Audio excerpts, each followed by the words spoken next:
Hey there, e-bike fans. Just to give you a heads up about this video before you get started, this is actually an extended version of the first video that was put up on my channel about a month ago. So what you're about to see is actually the first recording of that video and all the details I had put into it. When I was done, I had gotten so excited, didn't realize how much time had passed, and it was an hour-and-a-half video. So what happened was, after I told my wife about it, she laughed and she said, "You got to make it shorter. No one's going to watch something that long." So what ended up happening is that what I posted as my first video was about 11 minutes, and that was a super condensed version with only a couple of the top highlights that I really wanted to get across of how I made a decision on which bike I bought. Now, because I had all that recording already done, and this is the type of information I thought that I would have wanted when I started my research and getting a bike, I thought, well, I might as well put it up. So I did mention that in the original short version that this would be coming. Finally got it down to about an hour and 10 minutes or so. That's the length of this video now. But it goes over so many different aspects that I didn't get a chance to cover. So this is more detailed, what some people call the nerd version of the comparison of the 4 different bikes, which is why it's so long. So anyway, I hope you enjoy it, and if you like the channel, subscribe to it. And I just want to also put that out there. If you are thinking about getting a bike, as soon as you can make your decision, I'd say go ahead and jump on it as soon as possible. There are still super long delays in production on these bikes and getting parts, so they're so hard to find. So jump on it as soon as you can. Join us on the ride, and thank you for watching, and let's get started.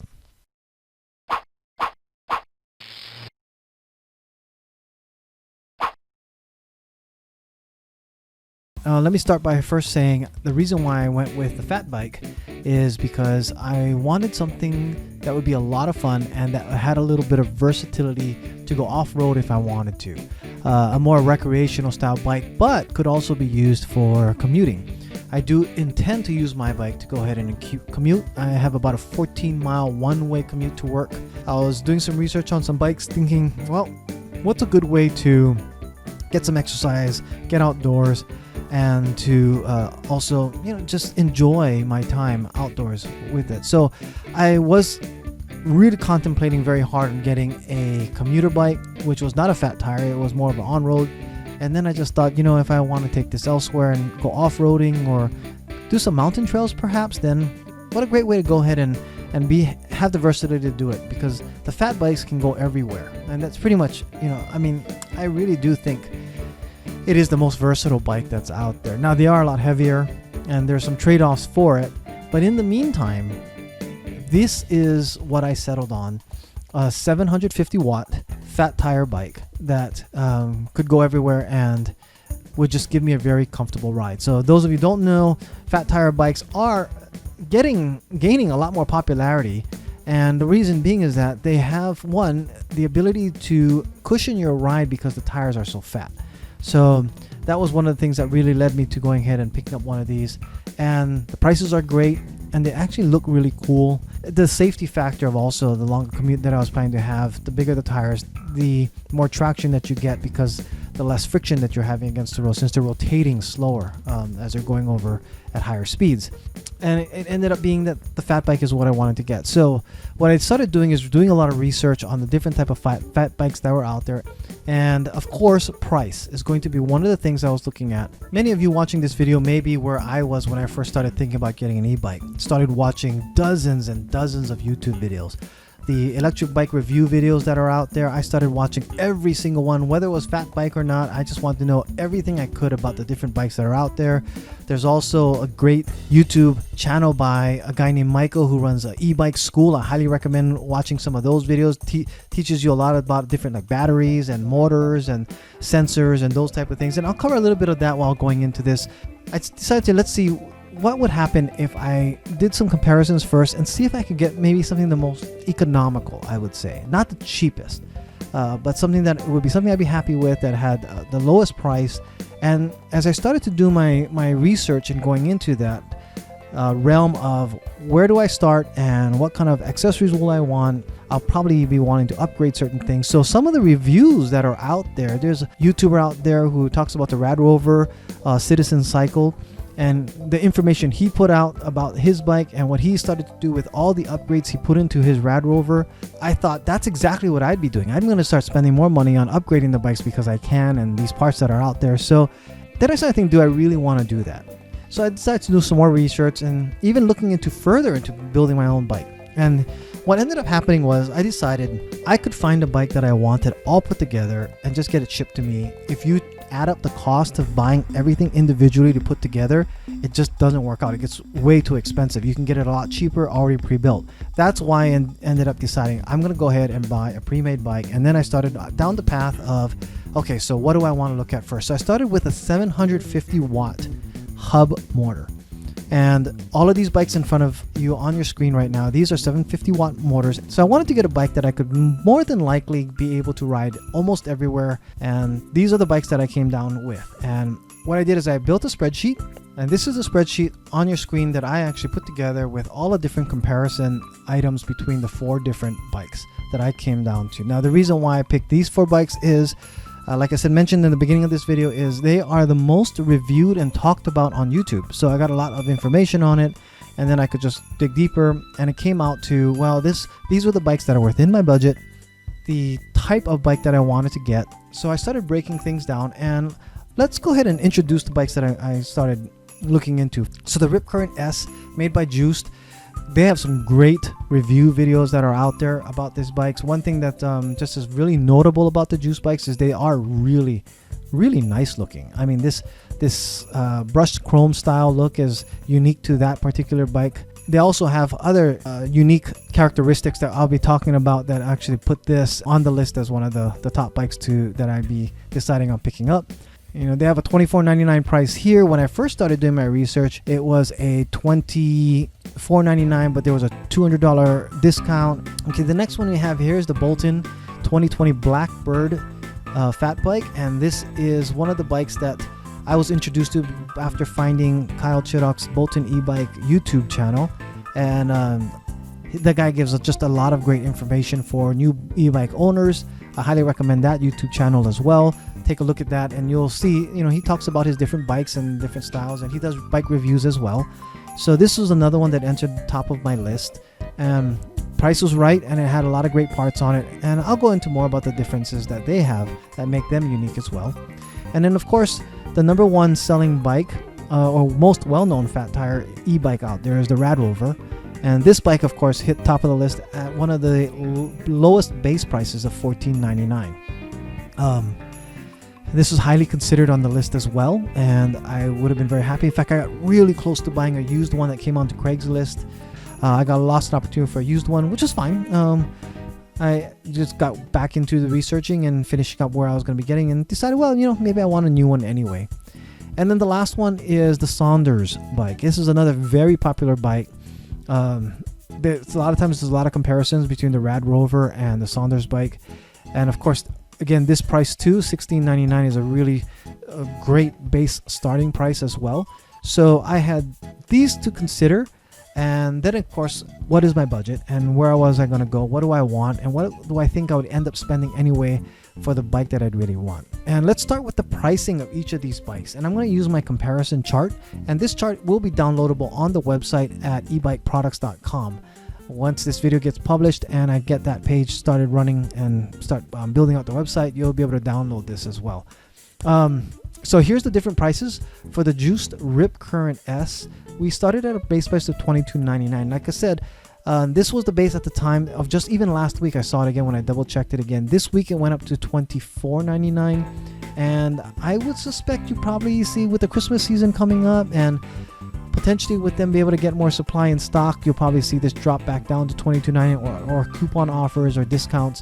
So I'm going to leave this at $22.99 because I don't know where you are in your research, but keep in mind, depending on when you're buying, it could be $24.99. Now the other thing is they're out of stock on the medium size at this moment too. So with that, you're only going to be able to get one size. I believe I have it noted. Yeah, large is in stock, but the medium is out of stock, and that could be why the price is higher. I mean, yeah, higher now. So with tax and shipping, it's $218 for shipping, and with free shipping but $218 for tax. And this is all California-based taxes, just to give you a real baseline of how much it would cost if it's in one place, the differences that prices might be. Your state tax is going to be different elsewhere, but I'm going to guess they're going to figure out taxes based on the percentage that it's supposed to be anyway. So you'll see your differences based on that. But the shipping is free for that, and of course this is for the probably the continental US only. And moving up to the Bolton BlackBird, it's a $21.99 base price. Now this is a pre-order price only. According to their website, once they actually have stock on hand, the price will go up another $300 to $24.99, I believe. So in fact, we can check that out right now. Pre-order price is $21. Yeah, so it'll go $24.99 once they get it in stock. And the thing about this bike is they've never had inventory on hand other than the production bike, first production bikes to test out. They've never actually had. They've always sold through their pre-orders. Right now they have pre-order for November coming up. I'm in the second batch that had for the October pre-order, September pre-order level, which got delayed. So I'm getting it sometime, hopefully at the end of October, or I mean before October ends, because it's been pushed out to October. But this bike in itself already, for the pre-orders of this level, they I believe are already out of the large. Okay, so only mediums left on this side as well, and I'm more than likely gonna bet on the fact that they're probably gonna run out of their mediums as well. It doesn't take very long for them to sell through. But this is their base price. They do charge a $99 shipping tax. Shipping, and they do also require insurance be put on that for the bike to get their safety. So you're looking at about $159 here, plus the $155 tax for California state tax. The reason why they charge their extra shipping, though, is the owner of Bolton e-bikes very concerned with is how your bike will arrive during shipping, because of the way that shipping is done by all these different bikes. And he rates it very high. He is very careful to make sure that his shipping carriers are of the best ability, and they pack things really well. They actually use only shippers that actually have, I guess, big trucks and lift gates. So you're pretty much getting something that will have a higher chance of getting there in one piece without damage. So they do charge this extra cost on there. And for me, what a bummer it would be. I just thought if I was to get a bike and it would be damaged because of shipping, and you have to wait a whole another couple extra weeks to get parts, because a lot of places don't have it in stock. So the base price came up to $2464.43 after everything's been added together. Now the RadRover, $14.99 base price. They also offer free shipping, and they also have their own trucks. If you're within an area of their local distribution that the trucks can get to, you'll get free shipping of one of their own delivery trucks coming from their company.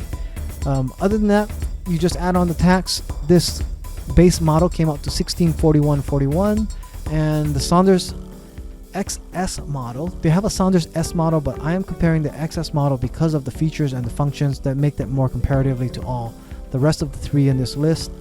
It came out to $97 in shipping cost and $161 in tax, so a total of $1957.41. So by price, baseline price, we definitely see that this is the RadRover came out at the best affordable price. Now, all of these bikes, any of these bikes, if I were to come across and have in my possession, I'd be happy with.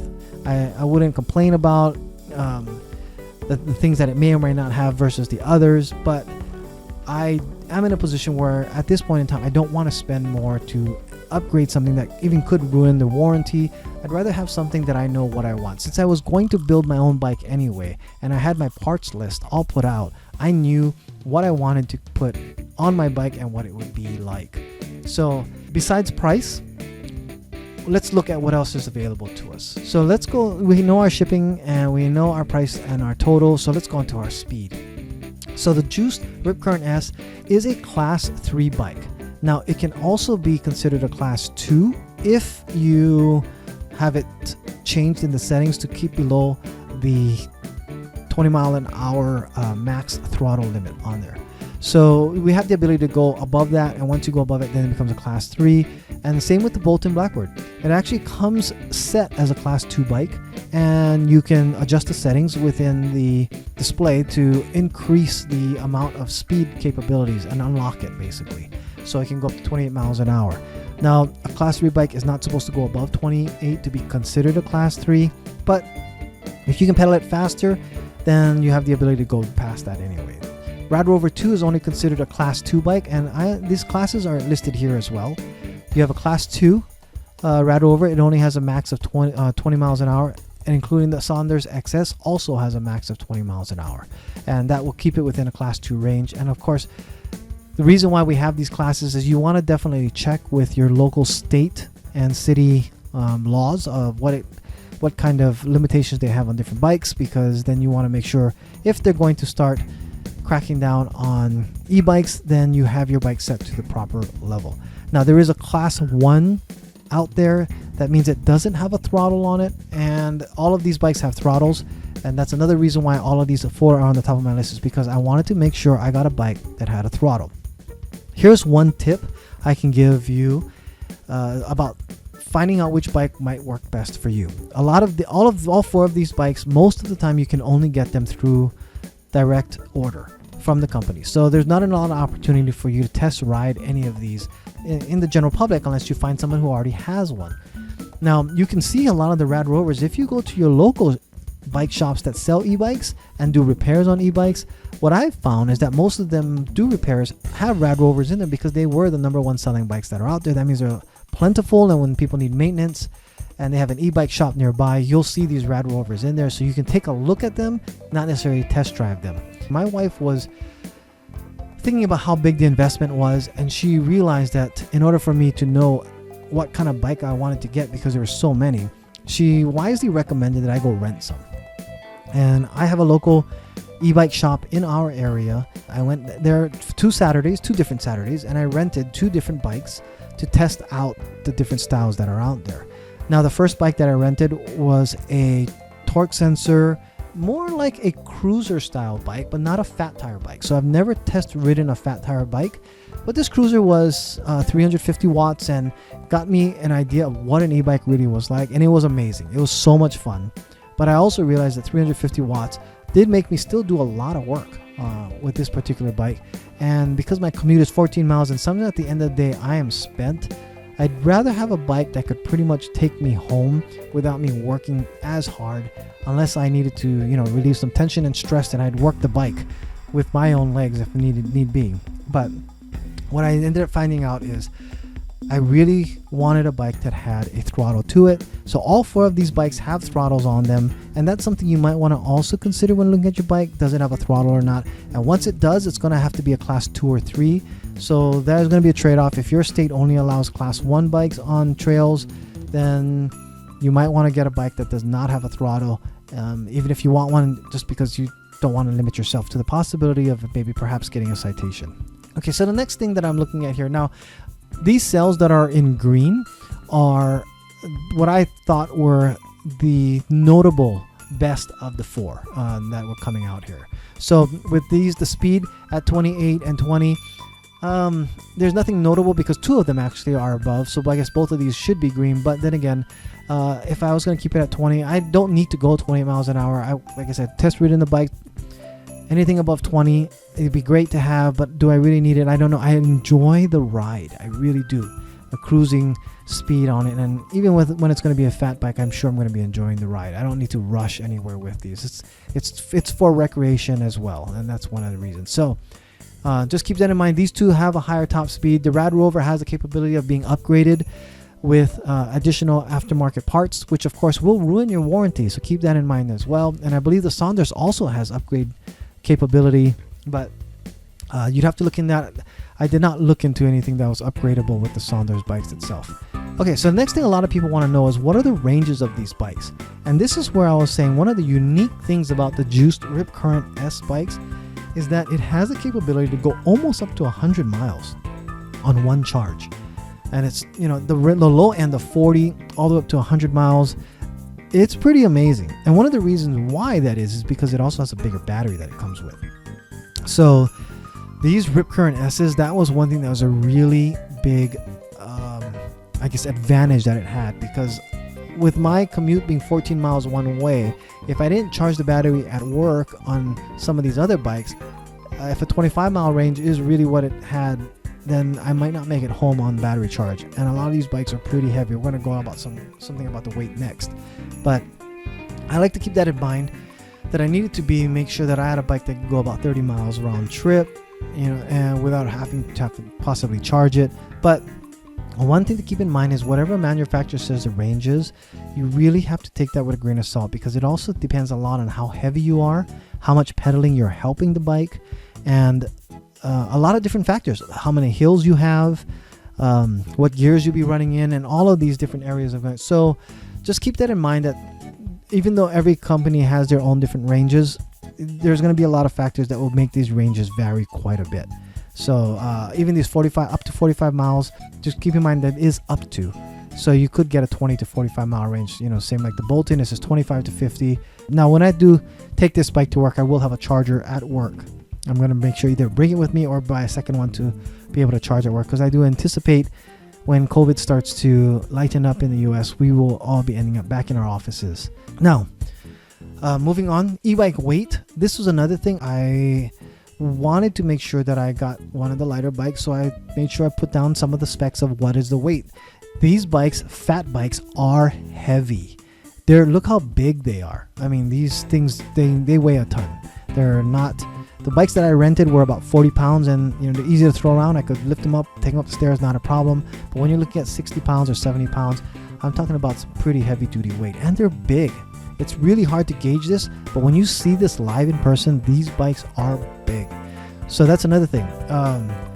Weight is a big factor, and I made sure that I looked at it. The Bolton e-bike comes at 67 pounds with all of the accessories on there, and without, if you take off like the rack and some of the other accessories, it's down to 60 pounds. So it's a lighter bike, but even with everything on it, it is the lightest. That's why it's green and highlighted there. We have the RadRover coming in second at 69, and the RipCurrent and the Sondors. Now this 75 pounds is going to be heavier. Just keep in mind it's because it has a bigger battery. If you take out the battery, that's going to be I think it's almost 10 pounds worth of a battery. So it can lighten that up. All of these bikes though, you take out the battery, they're all about 7 pounds to 10 pound averages from what I understand. So you're going to be looking at being able to lighten your weight of your bike before carrying it or putting it on a rack. One way to lighten up your bike, but when you're riding it, the weight it is what the weight it is, and that's how it is. So payload weight, they're all rated to go ahead and run at 275 pounds, except for the Bolton. There was nothing to say. Bolton does not have their weight listed on their website. I tried listening to the video that they have out there going over all the details of their bike, but it didn't mention anything about what the weight capacity would be max. I would guess there's not going to be less than 275. It's a solid bike. And of course the Sondors is actually touting 300 pound of weight capabilities for payload. Now for torque, for those of you not familiar with what torque is, it's basically the power of the motor that it actually has, the actual measurable power that the motor is putting out, and how much torque is coming out of it. So this 80 Newton meters of weight on all four of these. I don't know about the Bolton BlackBird. Actually, he didn't have a weight measurement, a torque weight measurement on this. So just keep that in mind. I'm going to also guess it's not going to be any less, because he is using a motor that is a 750 watt. And since all of these are 750s, it's probably not going to be any less than 80 newton meters. Just also, because this is something I just grabbed off all of the different websites to get this information. If any of this information is wrong, please put it in the comments below and I'll correct it, so that as more people come up and download the spreadsheet or look at the comments, and they can actually know where I made mistakes on some of these. If there's a question mark of anything, it means I'm guessing at it, because I could not find the actual data of the actual information, but I'm guessing that's what it would be close to, or what it should be. Okay, so standover height. This is what the height is of the lowest point of the frame, where you would usually be standing over, where it would be comfortable for you to stand flat-footed, and the frame not going up against you too hard. And with the different bikes that are out there, I'm a shorter guy. I mean, I'm only 5 feet 5 inches. So knowing the standover height is really important. So I was looking at all of these, where each one of these I would have to tippy toe if I was to have both my feet standing over the frame straight to the ground. None of my bikes were over 70 pounds or 60 pounds. So I had to take in consideration, safety wise, what size of a bike did I want to get, and Would I be able to be comfortable with it? Now, just because the standover height it gets lower, don't forget when you're riding a bike, you want to have kind of a full leg extension to maximize your pedaling. So these were the different sizes that I was able to find. Now, keep in mind as well on here, I don't have all the sizes. The bike sizes on row 13 here, there's 3 different bike sizes, but I only found one standover height. I gotta think that there's different standover heights for each one of these, but I couldn't find it. But they at least give the measurements of what the average person's height should be to ride some of these bikes. And so did Bolton, and Sondors did not have it, but with the standover heights here, that kind of give you an idea of where we'd be looking to get how big these bikes are. If you're going to be looking into a bike like this, you may want to go ahead and test some out if you can find one at your local shop or get sized for it properly. Now, the next thing that was really important to me was what type of pedal assist sensor did it have. There are 2 major types of pedal assist sensors that are out there. One is called a torque sensor and one is called a cadence sensor. The RadRover 5 and the Sondors both have cadence sensors on them, and the RipCurrent and the BlackBird both have a torque sensors on them. And what's unique about the Juice bike is that it has both a torque and a cadence sensor built onto the bike itself. Now, the difference is on a torque sensor, the bike actually knows how hard you're pedaling, and the amount of assistance that you're asking the bike to give you, it'll just multiply your strength by whatever you want it to multiply by. So if you have a pedal assist of 1 and you're pedaling, then it'll maybe give you like an extra 10% extra boost to whatever you're pedaling, because it knows how hard you're pedaling and put 10% more onto it. And it's kind of like that. If you give it an extra 20, you set it to 2, maybe it goes to 15 or 20%, or if you give it 3, it'll go to 40, 50%, and 4 and 5, it'll just keep on magnifying how much you are pedaling. And now the difference with that is that the torque sensor is actually feeling the pressure that's being put on the pedals, and that's how it makes its adjustments. So in my opinion, it felt a lot smoother. It felt more like a bike that I'm controlling. So when I put my pressure my pedal assist level onto 1, then it basically felt like I was taking off the weight of the bike. It's like 60 pounds lighter because my legs felt a little stronger because the motor was assisting it. And then when I go to 5 and I'm pedaling, then it really feels as though I'm like Superman, and it's just pushing the bike. Whenever I'm pedaling a little, I just feel like I have extra strong legs and it took very little effort and the bike keeps moving. Now, with a cadence sensor, a lot of times what there's magnetic sensors on either the sprocket pedal in the front or on the brake sensors in the back, and what happens is these little magnets that are spinning around on the wheels or on the sprockets will pass by another sensor, and based on the speed of the sensor that it's sensing these magnets passing by, then the motor starts to go ahead and just turn on. So I've heard it said, and I thought this is a great way of putting it, a cadence sensor is more like an on and off switch, and a torque sensor is more like an assistance of power. Of what you're putting in, it multiplies the power that you're giving it. Now, the other thing about a cadence sensor is, depending on what type of bike that you're riding and how the sensor is designed, if you put it on pedal assist 1 and you just start pedaling slowly, the motor will kick on knowing that you have it on 1, and it'll get to a certain speed of like maybe 10 or 11 miles an hour. And then when you push it up to pedal assist 2, it will then go to maybe 15 miles an hour. Pedal assist 3, maybe 17 or 18, and it incrementally goes up on some of them. And that's how the cadence is. No matter how fast you're actually pedaling, some of the motors will just get up to that speed. And some of the reviews that I had been watching on YouTube about cadence sensors is people felt as though they didn't have as much control, because as soon as they started and it kicked in, it just jerked them and started trying to get up to that 10 miles an hour or first mile an hour mark that the assist was at. So for some people, actually, they felt as though it was too powerful for them to have that put in place.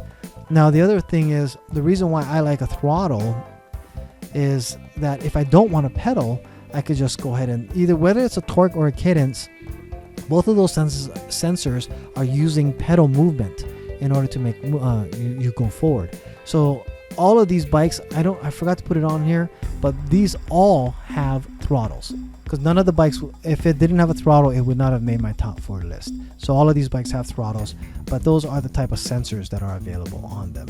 So keep in mind, the reason why this RipCurrent is special is because not only does it have a torque, but it actually has the extra cadence to really, I guess, be extra sensitive to how fast you are pedaling and making sure the motor picks up on that as well. It's a fast bike, at 20 miles an hour. So that's one of the things that was pretty neat to see, that somebody actually put that together. All the frames are aluminum on these bikes, so there's nothing special about either of them. The classes, I already covered that.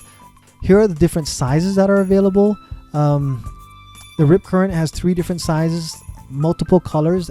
One of the problems that I think happens when you have different sizes and different colors is that's why they have inventory issues and they run out faster. It's harder to produce multiple colors and more things all at once. If you have all one color, I mean, the manufacturers can just keep on kicking things out. Colors, they make a difference on inventory or the amount of quantities that's going to be kicked out in a lot of different areas in different manufacturing, not only in bikes, but even cars and those type of things. So, but to have the options is pretty cool. So you have your medium that goes from 5'4" to 6 feet. And then, of course, the Bolton BlackBirds go from the medium size, 26-inch frame that goes from 5'5" to 5'7". And then they have a large that goes from 5'8" up and higher. And the RadRover is from 5'4" to 6'2". And I'm not sure if this is really true. It's a 5'4". Some people have ridden at that size, but I've heard a lot of people who are less than 5'6" that said that the bike is too big for them, that maybe it's more fit for someone 5'7" or 5'8" or larger. The Sondors has no sizing on it, but with a 31-inch Standover Height, I've got to suspect it's got to be at least 5'6", 5'8", or greater for the right sizing on a bike like this. Again, it's hard to say. You might want to just even call their customer service and ask them, this is your height, what do they recommend and why, and what are their guarantees if it is too large for you, because remember, sizing also is safety. Next thing we have is some guarantees that are offered or not offered.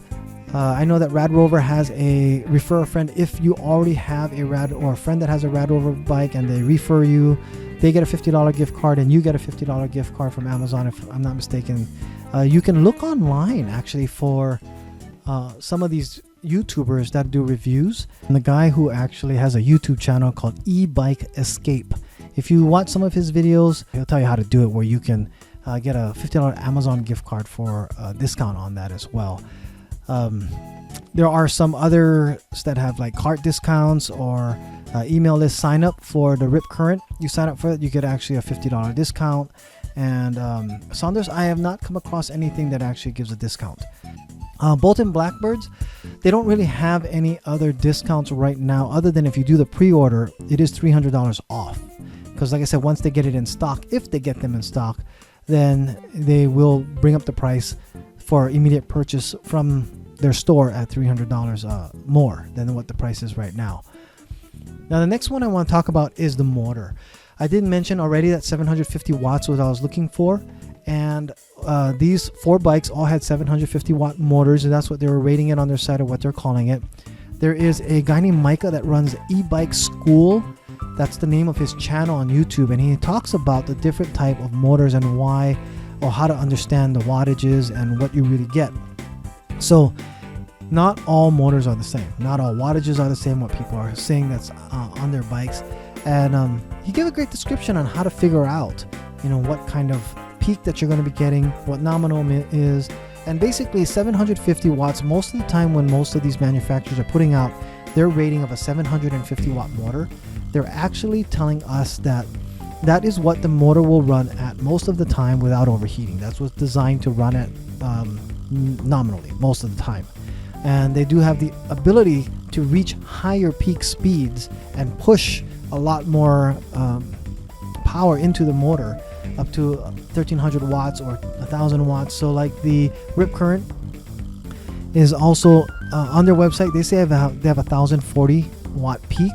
I've read some other ratings that I say they can go up to 1300, so I'm not really sure what the rating is, but they're being conservative at 1040 is what their peak wattage is. Now Kyle from Bolton BlackBird Bolton Bike says that his is a 750 watt with a 1300 watt peak on there. Now the RadRover has a 750 watt motor is what they call on the website. They don't give a peak rating, and from some of the other YouTube videos and reviews that are out there with this motor, a lot of people are saying that it feels more like a 500 watt motor with a 750 peak, and that's a possibility. Now again, I did mention that there is that Ebike School YouTube channel that talked about the different motors out there, and you can kind of figure out what the peak wattage would be when you multiply the volts and the amps. So if you take the battery voltage, take the amps, and you multiply that, then you'll get the total max wattage that'll come out of the motor potentially. So when I multiplied what their controller is putting out at 15.6 amps and at 48 volt battery or 48 volts, you get a 750 watt, and that seems to be peak. So their motor is maybe not as strong on what's coming out of the RadRover 5. We see the Sondors at 48 volts and a 25 amps. So this motor is coming out with a 1000 watt peak on there. So these are all Bafang motors. Bafang is one of, if not the most well-known or highly used hub motors in the industry, and they're highly rated. So that's one of the other things I want to make sure I'm not going to get some off-brand motor. I mean, there are other brands that are good too and are name brand, but Bafang is by far the one motor that is mentioned mostly in most of the name brand bikes that are out there. Now when it came to batteries, one of the things that I wanted to look for was a higher capacity type battery, and also the voltage that would be stronger. So both the RipCurrent and the Blackbird have 52 volt batteries, and the RadRover and the Sondors are at 48 volt max on those there. And the AH, or the amp hours, is basically the capacity of the battery. So we have 19.2 amp hours on here, 16 amp hours on the Blackbird. RadRover has a 14 amp hour battery and a 17.5 on the Sondors. Now if you have a battery that's running at lower voltage, it's actually pushing out less power drainage, so they can last a little longer if the motor's just not as powerful drainage. But when you have a more powerful motor, you want to have more amp hours. So these are your total amp hours that are when you combine what's in the battery itself. So you have 998 watt hours and 832 watt hours, which is 672 and 840. So these are your different ratings of the batteries. Now more importantly than even these ratings here, because if you have a battery that's rated this high but the cells are not good, then you're going to have some problems with it. And all of these companies have name brand cells. I believe the juiced cells were LG, but I'm not totally sure, but it was name brand. They're only going to use name brand on their batteries, and this one is Panasonic or LG, whatever's available at the time. So none of these batteries were a concern, because everyone rated either that they're using the best cells that are out there in the market, the three known, Panasonic, LG, and Samsung, and all of them use it. I'm sorry I don't have it on the juice bike here, but it does use name brand. They don't use anything that's going to be questionable cells. So those are all good. The thing about the RipCurrent is that it had a 19.2 amp battery, which is huge, and it shows the battery itself on the bikes. When you're looking at, it's a lot larger sticking out, because this actually goes inside the frame as well. It sits a little in the frame, so it's a really big battery that's on this bike, and that's why they can tout the amount of range that it has, 70 plus here. It's a good battery. It goes really far. So that's something to consider. If you want one that you're gonna have to not have battery anxiety, then that's a kind of battery size you want to consider on that way. Now,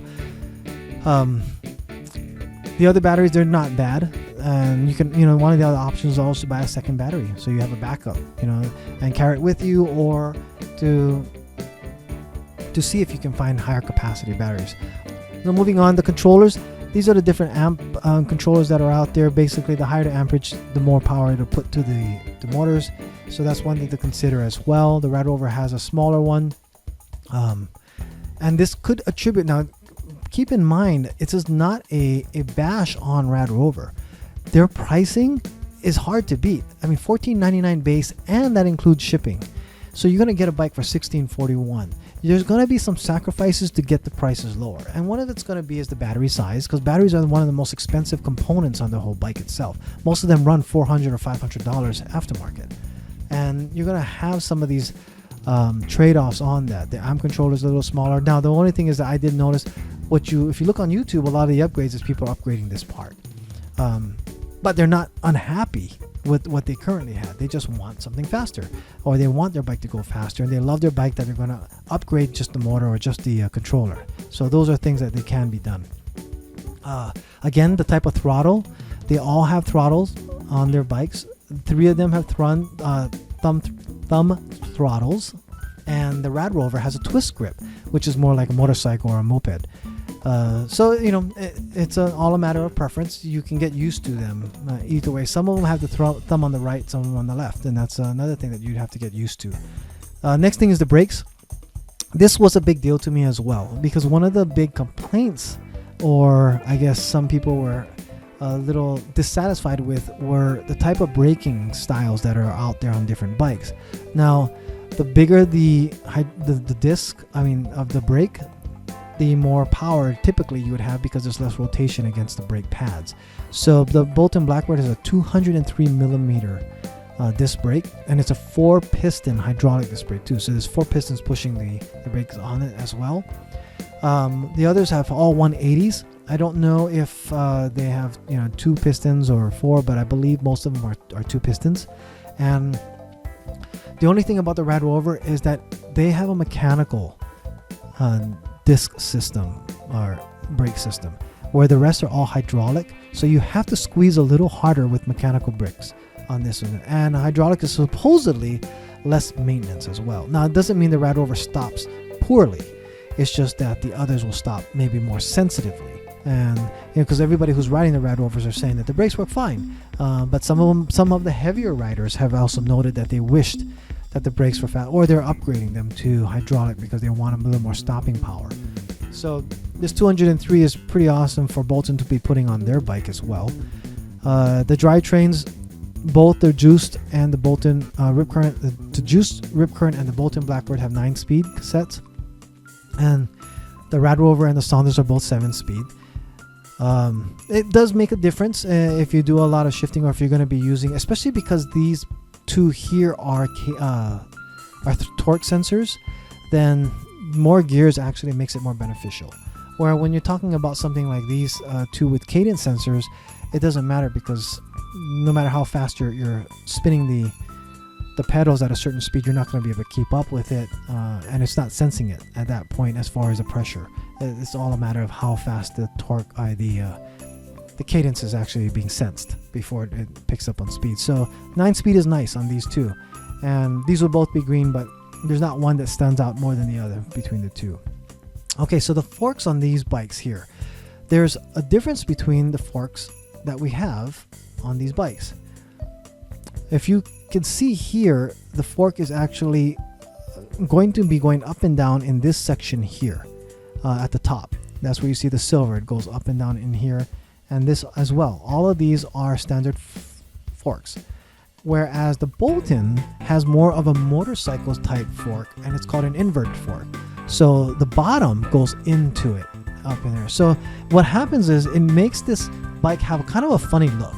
To be honest, I didn't really care for this fender looking the way it does with it suspended so high above it, but that's because the tire is going in and out up into this range, and it has a huge range of the fork range that's in here. So it's not listed, and he didn't mention how many millimeters it is on the range, but it's quite large, as you can see how far it can go on this way. And because it's a stronger fork, and it's a better fork as far as performance would give for you there.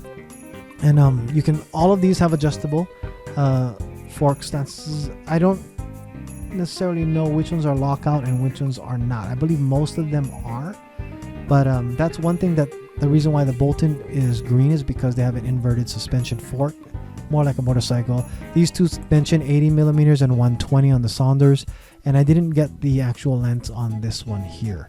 I might be able to look that up a little later, so to update this sheet for you. Okay, Warranties, all 4 companies have 1-year warranties on their bikes. I don't know which one might be better than another as far as servicing would go. I do know that RadRover, one thing they are known for is their great customer service. Over and over, everything I hear, if you are a person that doesn't want to maintain your bike or have to worry about maintenance on your bike as far as problems if something happens, my understanding is the people at the RadRover team are fantastic at their customer service. And that's just from third party, over and over and over. That's what everybody keeps repeating about that service on that bike. So keep that in mind. If you're not mechanically inclined, or you don't like tinkering and you don't want to fix anything, and you have a 1-year warranty and something goes wrong with it, from my understanding, the RadRover company is Rad Power Bikes are very good at supporting their customers. I don't know of any different on any of the other companies. I know Bolton is also really good too. I'm on their forum, and I hear how Kyle and his team take care of their people really well as well, shipping things out.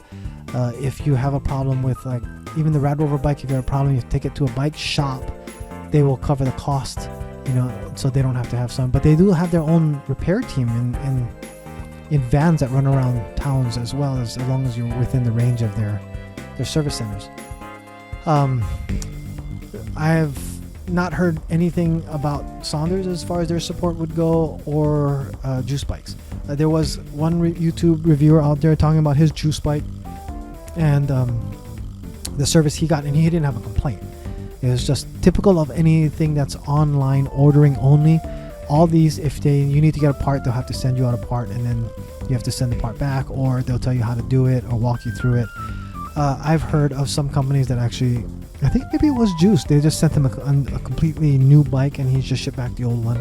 So because shipping damages happen, and that's some of the reasons why I know that Bolton, or Kyle at Bolton, decides to use the shipping companies, and he charges a little more for it, and it costs more than $100 to ship a bike the way that he's shipping it as well. So I know he's eating some of those costs, but again, you are also paying for insurance, and that's only because damages happen typically out there on a lot of different bikes that come. And just keep that in mind. The warranties are important, and servicing is important as far as customer service goes. Let's go into tires. So all of these bikes have 26-inch and either 4-inch width fat bike tires or larger. The Sondors has a 4.9 monster fat bike tire on it. That's pretty amazing. So that's one thing I kind of thought that's pretty cool for them to have. Now the Bolton bike on the medium bikes is actually a 24-inch rim, or a 24-inch tire. So that's one thing. It brings down the height of the bike a little smaller or a little lower.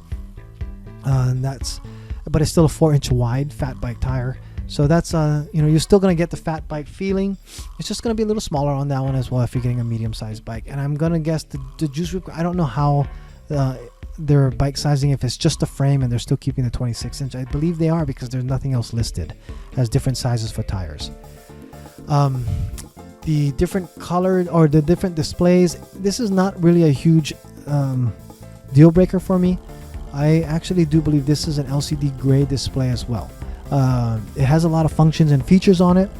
The two colors are the Sondors and Blackbird's bikes. They have color displays, really pretty, a lot of stuff on it. But grayscale is not a big issue as well. There's a lot of different features and functions on the displays. All of them will show your speed, and all of them will show your battery, different levels of battery skills. But to be honest, I don't know if anybody would not buy a certain bike of these 4 because of the display, because all of them are decent. All right, so moving on, let's go to the accessories. And this is a big part of the purchasing thought process for me, okay? Because I knew for a fact that I wanted to have fenders, or if I wasn't going to get fenders, I would have to add that cost on to make sure I knew the value of the bike that I'm going to be ending up with when I put on all the accessories. So I wanted to make sure that this was pretty clear. First of all, front and back fenders are included on 3 of the 4 bikes. Sondors does not include fenders on their bike. RadRover has recently started. On this RadRover 5, they are now putting it on. The models prior, I don't believe they had fenders, and that was a big deal to me when I was first looking into bikes and I was seeing the reviews, and I said, where's the fenders? Because I'm going to be riding to work, and I don't have to want to worry about puddles or getting dirty on my work clothes going to work. So fenders are important. Not a big fan, again, as I said, of the Bolton fender being so high. Also because I know when riding, if you go through wet areas, if it doesn't cover front far enough, the water is going to be coming right over and into your face.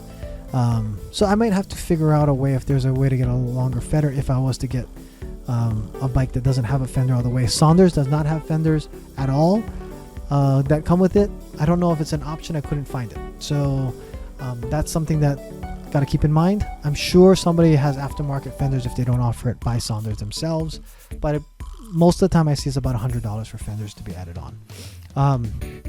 Good fenders that already come on the bike, also keep in mind these are a point of a lot of rattling, so that's something that also I like my rides to be quiet if I'm going to get one. And if you get one, I'd rather have a fender that makes noise than not have a fender at all. So again, only the Sondors didn't have one. The other three do. Rear racks, both the RipCurrent and the Blackbird have rear racks on them. RadRover and Sondors do not come with rear racks, but they do both offer them optionally. So me as a commuter bike, rack would be purchased. I would have to add $79 to this purchase price here, or $199 for this if I'm going to be buying one of these. A lot of times these racks do fit bikes, especially for their special made bikes, or you're going to get the best type of bike or rack for your bike by buying it from them. So these already come on them. That's great, and that's a cost to consider that's already on there. Headlight. In Southern California where I live, at the times that I'll be riding already, with it being fall or coming in fall, it's already dark enough that I would need a decent headlight on my bike. Now the Juice RipCurrent has a 1050 lumen headlight, and that's something they tout and everybody is very impressed with. And it's also integrated, so it's taking juice off of the actual battery itself. You don't have to carry a separate battery on that. And the Bolton BlackBird also has a really bright light now on it that's coming with their bike. It's I think I heard 800 lumens, but I'm not totally sure. It could be 1,000 as well, but it's definitely a bright headlight on that bike. I'll even, in addition to getting that, I'd probably even have a secondary 1,000 lumen flashlight, portable one that I'd be adding to my bike anyway. But to have that first initial bright light, that's really important. The RadRover has a light on it, but it is very dim. Everybody talks about how it's great for visibility for someone to see you possibly, but it's not going to be helpful for you to see the road.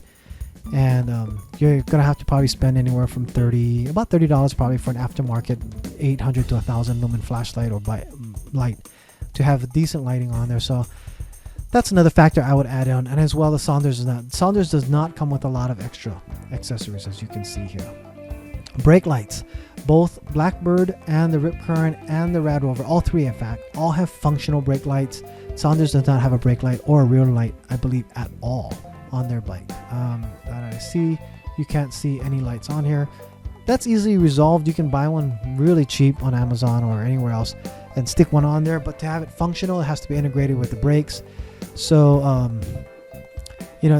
this is a nice feature. That's an accessory that's added on.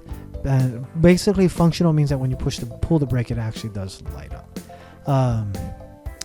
The RipCurrent, the juiced RipCurrent S is not integrated, so it is a separate light. You can turn it on and off by pushing a button, and it'll flash, or it doesn't have any cables going to the battery. It's on part of the rack, but it has its own. You have to replace its own battery whenever you need to keep that going. So it is not integrated. It is not a brake light. Only two that have it are the RadRover and the Blackbird. That was, like I said, important to me as well, because I do have some areas I may have to ride on the road. The charger.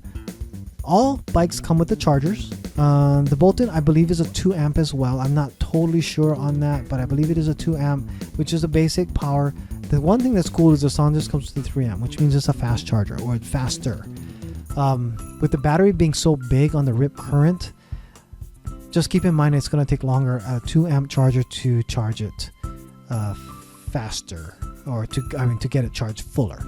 It's going to probably take anywhere from 6 to 8 hours on that, I believe, with the size of the battery at 2 amps, where the others say it's about 4 to 6 hours for a full charge.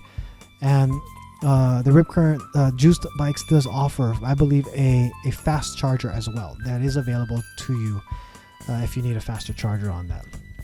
Okay, so all the bikes, from my understanding, even the Sondors, I believe, does come with accessories. I just don't know. I couldn't find it exactly, but I believe they all come with tools. I know that also Kyle at Bolton does offer a multi-tool. That's one of those that has, it looks like kind of like a pocket knife with all the different flip outs of the different tools that's available. So he does offer a multi-tool along with his bikes, but all of them do come with tools. Still, I would recommend buying additional tools for other parts that may not be available, you know, in a travel kit if you're going to be riding around, because I don't know if any of them come with the tools to take off your tires if you have flats. Tubeless conversion kit. The Blackbird is the only one that I know comes with the conversion kit, but that's only on the large model. It was supposed to come on the mediums from my understanding, but I guess he said that there were some production issues and the medium bikes are not getting a tubeless conversion kit. But you know, that's really not a deal breaker at all unless you absolutely wanted a tubeless bike. All the other bikes do not come with tubeless. In fact, even the Blackbird comes all tubed tires. It's so that it's an optional conversion that you can do with the way that it comes. That's really up to you. I mean, some people say that it's lighter and faster without having a tube, less friction and so forth. But you know, that's not a deal breaker for me in any which way. You can always get a conversion kit later if you wanted to. All right, so seat posts. Most of these have standard seat posts. I mean, as far as bikes that are out there, except recently, we are starting to see some seat dropper posts. Now, the Bolton BlackBird comes with a seat dropper post on it, which means that you can drop the seat with just a pull of a lever on the seat, so it's easier to get on and off the bike. The Sondors has a suspension post, which means it actually absorbs a lot of extra shock that might be happening coming up through the post into the seat. So it's kind of like having an extra shock absorber right on the seat itself. And the other two have just standard straight seat posts on them. I do have the company URLs that go directly to each of these pages for these different bikes. And as far as this video is being recorded on 9/12, and the delivery times that are now being posted on each of the on the bikes here at the time of this recording is that the large for the RipCurrent is possibly in stock. It actually doesn't say anything about the time that it's going to take. So I'm here on the large. If I go to the medium, it says sold out, and I think the extra large is available as well, and the large is available. There's nothing to say that it's going to be delayed or the time frame for it to come in. So I believe it's in stock. If you order it, you should be able to get it as soon as they can get it shipped out. That you probably have to check on them to contact their support to see what they say about that. But that seems to be what it is. For the Bolton BlackBird, as I had shown earlier, on this bike here, right now the medium is in stock, the 24-inch wheels, but the large is sold out. And unless they're going to open up another shipment, that will be probably announced on his YouTube channel. But for now, if you want, you can get one of these mediums, and the next delivery for this is going to be in the November delivery. Okay, so it's set for November. There have been some production delays in the past with his bikes, so just keep in mind it's happening with all of the e-bike sellers. From my understanding, there's just so hard with the coronavirus issues that had happened, and then supply chain issues that happened after that, and then of course now with the demand of these bikes that are out there, it's just harder to get. Now the RadRover we're seeing here, they have back order and they're scheduled to ship out in in October. So those bikes are available as soon as probably next month if you place your order now. And the Sondors bike is actually able to ship out for the end of September, which means an October shipment, really. That's what's going to be happening with that. So that is the different times that are out there. I just like to say, if you're doing your research now and you're thinking about waiting on one of these bikes, I would highly recommend just doing your research, do your due diligence on what you think, and don't wait on picking a bike up, or at least placing your order in, because who knows what's going to happen if there's a second wave of this coronavirus that starts to hit, or supply chain issues get worse, political problems start to happen, or even regulation in the United States gets stricter, you just never know how things can happen. So what bike did I get? On my big reveal, what I'm going to tell you right now is that because I'm 5'5", and two of these bikes are already probably too large for me, were the RadRover and the Sondors. I actually said I'm probably not going to end up getting these two. Another reason for me is that I wanted to make sure I got a torque sensor. When I rented the two bikes to test them out, both of them had torque sensors on them, and I loved the way that felt. I did test a cadence sensor bike while I was at that bike shop that they had a floor model of just to ride on, and I really didn't care for it, the way that it felt. It didn't feel like I was in control of the bike on the way that it's controlling the speed as much. And like I said, it's just a personal preference. Some people love the cadence sensors because you just have to pedal really slow, and just, like an on switch, it's just like a throttle on there. But if you have a throttle, I don't need so much of the cadence to do it. I want the feel of a bike.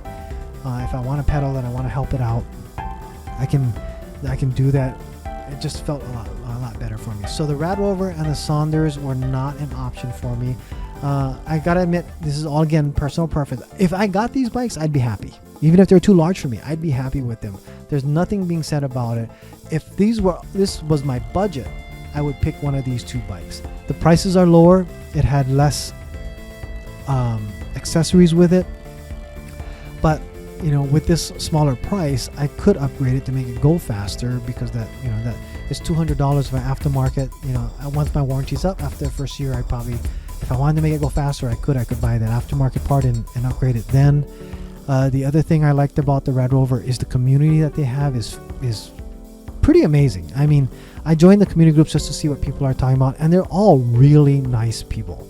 Very cool, very honest about what they have. They're big fans of their bikes, and that would be a good community to join. And I thought, okay, so that would be another thing. But plus, because the RadRover is such a huge seller, there's a lot of stuff out there for it, and a lot of YouTube videos. If I wanted to upgrade, I could do that. There's so much options that came out with that as well.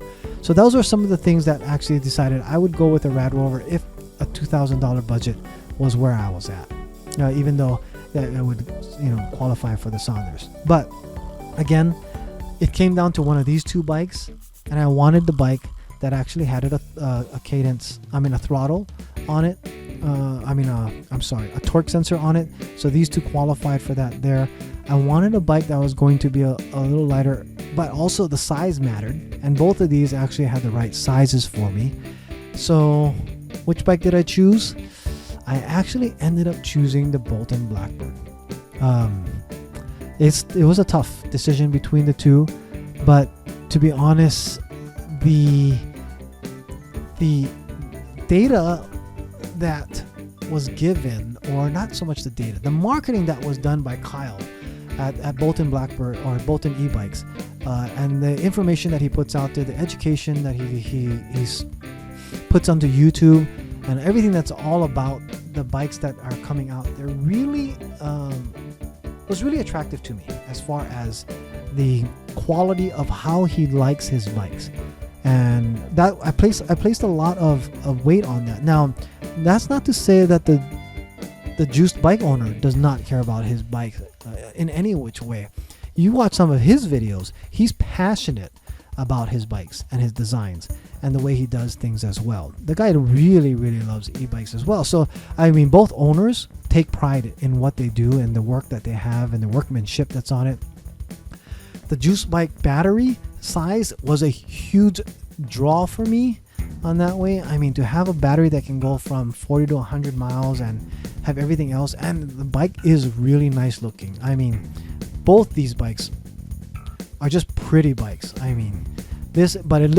course, the BlackBird to me has a lot more rugged look. I did like the silver look a lot more on this side, and I do like the battery size on it. But when it came down to what I got on the bike as well, the parts that are the suspension part being inverted, that's pretty huge. In fact, I got the medium bike from Bolton. The parts that were listed here I wanted to make sure that I had parts that were good. I also, like I said, had mopeds and motor scooters and 150cc scooter. I have my motorcycle license. I don't ride a motorcycle at all anymore, but these were some things that were really important to me. We're getting even a better fork that's coming out of that, which is pretty awesome. Even the bike that we had originally ordered, I thought it was going to be a 7-speed. That got upgraded as a surprise.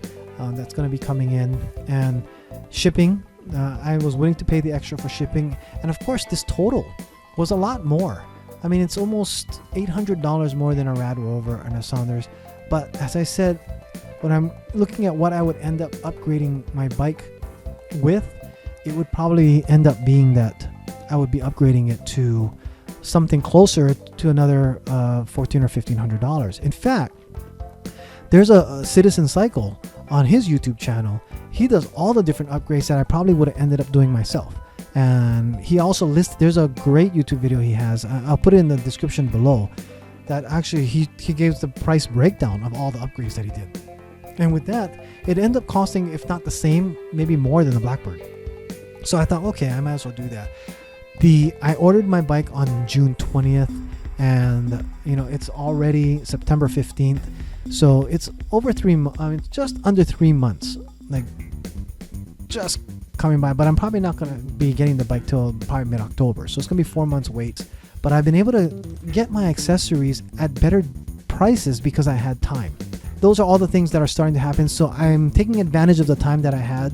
I'm watching still constantly. Every time my YouTube channel gets launched on either my phone or my iPad or my computer, digging more into what else is out there on the e-bike world, so that I can add more value to this channel as I start to launch more videos that are out there. I have a mountain of products to start doing reviews on. You'll see the e-bike toolkit that I have available. Subscribe below, click on the subscribe and the bell, because you're going to get tips and tricks, and even, like I said, ways to save money on all of the stuff that I am pretty much going to be recommending, or what I bought. And then these are unboxings as well. I even got an awesome 360 camera. But if you like, or you got some value out of this, by all means, please hit the like. I'm trying to build this channel up. Again, subscribe, tell your friends about it. If you want to get more information on anything else regarding these bikes, or please comment below if you see mistakes or if you disagree. Even all the comments below, agreements or disagreements, will be very helpful for others who come across this video. They can see where I might have made mistakes or might be wrong with my opinions, and all in all. If you are doing your research, a great resource, if you haven't found it yet, is called electricbikereview.com, which you've probably seen a lot of their other videos, but on their website, a lot of people don't know this. They have a comparison tools. So the Bolton e-bike isn't on this because, of course, their first production line bikes I don't think has hit any customers yet. So this is a great resource. These guys do a great job. Their reviews are fantastic. So another thing, even on the Bolton bike, so this is one thing I forgot to mention as well, so I'll bring that up. I don't have it, but the neck on the handlebar for the Bolton BlackBird is adjustable. It can swivel closer, so you can get a more upright ride if you want as well. So that's why I ended up with the Bolton BlackBird. It has everything I want. If I was to build a bike from scratch and put it together, what would I want? That's what I ended up with. And the price that they have, it was very reasonable. RipCurrent, the Juice RipCurrent, is a really close second band. In fact, if I could get two bikes, I'd get one side by side, and I'd love to go ahead and test one of those RipCurrent bikes and against the Blackbird and see what happened, because they both have really just great specs on them.